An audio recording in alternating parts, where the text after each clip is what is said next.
Hello everyone, my name is Homa. I am a US IMG. I recently took step 3 and I was asked by a lot of IMGs how to prepare for it, what resources I used and how they helped me. And also I'm going to share 2 tips that really helped me pass this test. First of all, my day 1 was 1 week prior to my day 2. And the reason for this was that I was unable to schedule for my day 2. So if you're taking step 3 within the next month, I suggest you start looking for your day 2 materials for step 3 preparation, UWorld and the ccscases.com.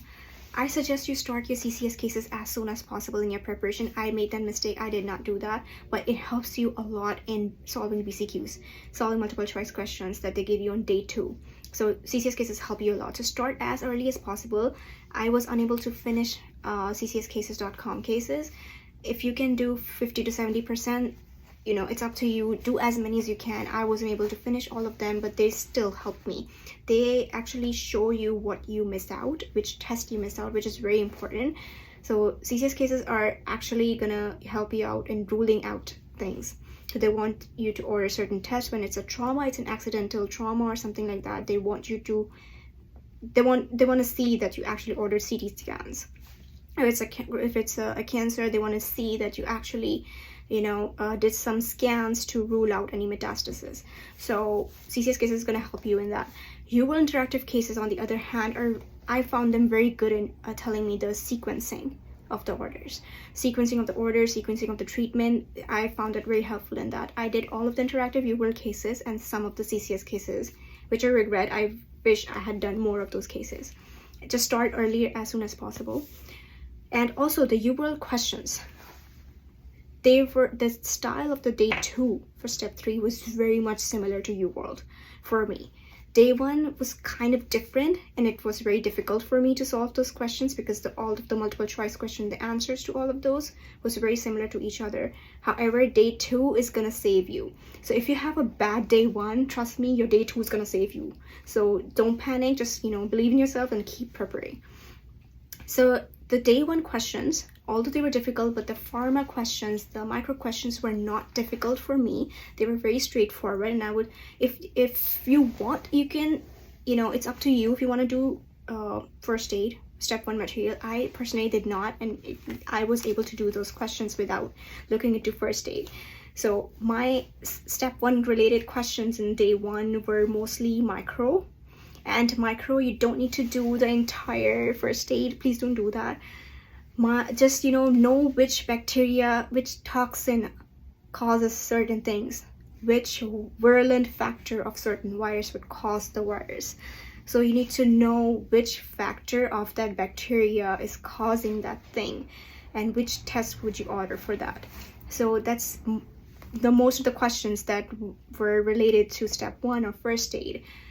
Were mostly about virulent factors and parts of the bacteria. Please don't waste your time in doing the entire first aid unless you think that you kind of don't remember most of the material. Then do it. I didn't. Also, what am I missing? So there are 2 tips that I want to share. I'm sure a lot of people already know these tips, but if when you start your step 3 preparation, try to take notes on Word document. There's going to be a lot of times when you will be reading onto something on UWorld and you see a rash, a palmar rash, and you'll be like, oh, I saw this rash. There was one other disease which had the palmar rash and I had noted it down. And then you look into your notebooks and it's like, start writing your notes on Word document so that when you have a question and you want to look up to something, just you press Control and F and you have that keywords written on your document. It's going to pull up all the palmar rashes you had written down. So that's one. Second, if you're a person like me who learns more when they hear things or have a very visual memorization, when they see things or they hear things, if you're like me, what I did is that I read through my notes and I recorded them. I have recordings from step 2 as well, and I record myself reading those notes, and trust me, it helps a lot when you listen to those recordings. When you listen to those recordings later on, while you're in the car, while you're at the gym, or you're jogging, you listen to those recordings, it's gonna stay in your mind for a while. it helps me a lot. It helped me a lot in step 2, and it helped me a lot in a lot of tests that I took. So if you're a kind of person like me who has visual memorization, please try this, and you will notice the difference, that if you're not able to remember something, just record yourself reading those notes and hear it, and hopefully you're gonna remember it for a longer while. So these are the 2 things. So another thing that I used was Speechify. Speechify is an application, you can download it. It's in my phone, it's in my iPad. So what I did was that I printed out my Word document with my notes on it, and I took pictures of those, and Speechify reads it out to you in different tones. So that really helped me. And if you're a person like me who has auditory memorization, who has better memorization when they hear things and when if friends read out some stuff for them, then this is the application for you. So this is another tip that I wanted to give you. It really helped me, and I actually still remember things that I heard over Speechify. So I hope this helps you as well. So that's it for today. If you have any more questions, if there's something that I missed out. Also, I actually forgot to mention biostatistics. I did biostatistics from UWorld. UWorld has a separate section for biostatistic review. It's very straightforward, it's very simple, and the wordings that they have for the explanations is actually very good.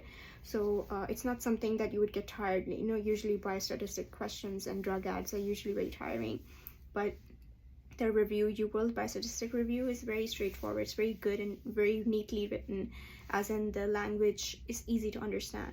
So I did that, and I also did the Randy Neal videos that's on YouTube for step 1, and that's all I did for biostats. And biostats was actually very straightforward on the test.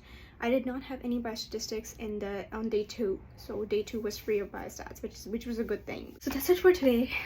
If you have any questions regarding step 3 that I did not answer, or if you have any questions regarding IMG struggles, I know IMGs are struggling a lot in this area. If there's anything you want to share, anything you want to talk about, or you want to ask me any questions, please comment below and I will answer your questions there. Have a great day, and do not panic. You can do this. I did this. You can definitely do this. IMGs can do this. So until then, bye.